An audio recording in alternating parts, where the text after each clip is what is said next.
नमस्कार मंडळी, आज आपण मस्त असं चमचमीत सोलाना भात बनवणार आहोत। काही वेळेस असं होतं की आपल्याला स्वयंपाकाचा कंटाळा आला की आपण मसाले भात किंवा खिचडी बनवतो। पण ही रेसिपी अशी आहे की तुम्हाला स्वयंपाकाचा कंटाळा आलेला नसेल तरी सुद्धा तुम्ही हा सोलाना भात बनवणार आहात। इतकी चमचमीत ही रेसिपी बनते। आमच्या इकडे याला डहाळे म्हणतात, सांगली कोल्हापूर भागामध्ये। तुमच्याकडे काय बोलतात मला नक्कीच कमेंट्समध्ये सांगा, किंवा हरभऱ्याचे दाणे देखील असे म्हणतात। आता पातेल्यामध्ये एक मोठा चमचा तेल घ्यायचा आहे। तेल गरम झालं की यामध्ये एक चमचा जिरे, एक हिरवी वेलची, एक बदाम फूल, 3 ते 4 लवंगा आणि 3 ते 4 काळी मिरी, त्याचसोबत एक तमालपत्र टाकून तेलामध्ये परतवून घ्यायचे आहेत। त्यानंतर 2 कांदे अशी उभी चिरून टाकायचे आहेत। त्यासोबत 2 ते 3 हिरव्या मिरच्या टाकून मध्यम आचेवरती कांदा गुलाबी रंगावर परतवून घ्यायचा आहे। कांदा परतला की 1 चमचा जाडसर ठेचून घेतलेलं लसूण आणि 1 चमचा जाडसर ठेचून घेतलेलं आले टाकून परतवून घ्यायचे आहेत। तुम्ही मिक्सरमध्ये लसूण आले पेस्ट बारीक करून टाकू शकता, पण जशी जाडसर ठेचून टाकलेली जी चव येते तशी चव बारीक पेस्टला येत नाही, त्यामुळे जाडसर ठेचून टाका। आता हे परतून घेतल्यानंतर यामध्ये जे आपण सोलून घेतलेले हरभऱ्याचे दाणे होते ते टाकून घेऊयात आणि त्याचसोबत मध्यम आकाराचे 2 बटाटे मी असे मोठे चिरून घेतलेले आहेत ते टाकून घेऊयात। आता यामध्ये 2 टोमॅटो टाकून घेऊयात, 1 चमचा मीठ टाकून घेऊयात, 1 चमचा धणा पावडर, अर्धा चमचा जिरे पावडर, त्याचसोबत 1 चमचा इथे मी बिर्याणी मसाला टाकून घेतलेला आहे। तुम्ही कोणताही किंवा तयार बिर्याणी मसाला वापरू शकता। त्याचसोबत 2 चमचे कांदा लसूण चटणी टाकलेली आहे, तुम्ही लाल तिखट वापरू शकता।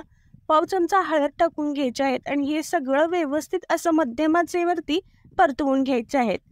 मसाले आणि भाज्या व्यवस्थित मिक्स झाल्या पाहिजेत। मिक्स झाल्यानंतर यामध्ये 1 छोटी वाटी दही टाकून घेऊयात, थोडीशी चिरलेली कोथिंबीर टाकून घेऊयात। याच स्टेजवरती तुम्ही 1 चमचा कसुरी मेथी देखील टाकून घेऊ शकता। माझ्याकडे संपलेली त्यामुळे मी टाकलेली नाही, तुम्ही नक्कीच टाका। आणि मिक्स करून आपल्याला मंद आचेवरती झाकून 2 ते 3 मिनिटे शिजवून घ्यायचे आहेत। 2 ते 3 मिनिटानंतर झाकण काढून घ्यायचं आहे। पाहू शकता छान अशा भाज्या या शिजलेल्या आहेत, मस्त असा सुगंध सगळीकडे दरवळत आहे। आता पुन्हा एकदा मिक्स करून घेऊयात आणि यामध्ये 1 मोठी वाटी स्वच्छ धुवून घेतलेले तांदूळ आपण टाकून घेऊयात। जे रोज आपण खातो तेच तांदूळ इथे मी वापरलेले आहेत आणि यांना स्वच्छ 2 ते 3 पाण्याने धुवून घेतलेले आहेत। आता हे तांदूळ आपण यामध्ये मिक्स करून घेऊयात। जास्त देखील मिक्स करत बसायचं नाही, तर काय होतं की तांदूळ कडक बनतात आणि व्यवस्थित शिजत नाहीत। याकरिता 2 मिनिटे मिक्स करून घ्यायचं आहे आणि त्यानंतर 1 वाटी आपण तांदूळ घेतलेलं होतं तर 2 वाटी गरम पाणी यामध्ये टाकून घ्यायचं आहे। पाणी थंड टाकू नका, गरम पाणीच इथे टाका आणि त्यानंतर मिक्स करून घ्या। इथे जर तुम्हाला मीठ कमी आहे असं वाटत असेल तर अजून थोडंसं मीठ तुम्ही इथे टाकून घेऊ शकता। तर मी तर अर्धा चमचा अजून थोडासा मीठ टाकून घेते। तुम्हाला कोणत्याही क्षणी माझा व्हिडिओ आवडत असेल तर व्हिडिओला लाईक करायला विसरू नका। तुमच्या एका लाईकने मला भरपूर प्रोत्साहन भेटतं असेच नवीन रेसिपी बनवण्यासाठी। आता पहा, मोठ्या आचेवरती उकळी देऊन घ्यायची आहे। उकळी आल्यानंतर आपल्याला गॅस मध्यम ठेवून यामधलं थोडंसं पाणी हलवत जिरवून घ्यायचं आहे, सतत हलवत राहायचं आहे। पाहू शकता मी अशा पद्धतीने हलवून यातलं पाणी जिरवून घेतलेलं आहे आणि एवढं पाणी राहिलं की आपल्याला झाकण लावून मंद आचेवरती छान असं भात 20 ते 25 मिनिटे शिजवून घ्यायचं आहे।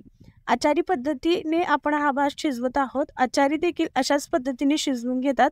आता यामधली वाफ बाहेर जाऊ नये याकरता मी साईडवरून कणिक लावून घेतलेलं होतं। आता हे कणिक काढून घेऊयात आणि झाकण उघडून घेऊयात। पाहू शकता मस्त असा मऊ पण सुटसुटीत आपला इथं सोलाना भात बनून तयार झालेला आहे। व्यवस्थित मिक्स करून घेऊयात आणि इतका छान आणि इतका चवदार लागतो, खाण्यात मस्तच लागतो। तुम्ही नक्कीच एकदा ही रेसिपी बनवून पहा।